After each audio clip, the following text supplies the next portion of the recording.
में कुछ कहा। तुम्हारी दादी को बुलाओ ना, वो भी साथ में बैठ जाएंगे एक तरफ, तो मज़ा नहीं आएगा। बुला दो अगर बनेगा तो। ही उधर। Thank you Santa.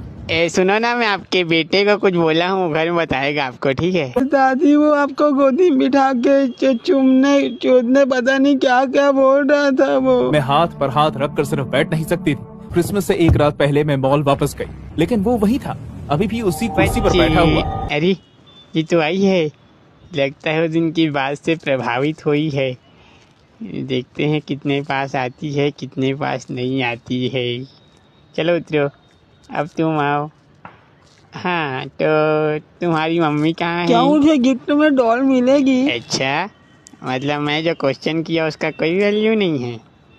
मैं बोल रहा था कि तुम्हारी मम्मी कहाँ है, बताओ ना मेरे को। हैं? मारूंगा क्या पर?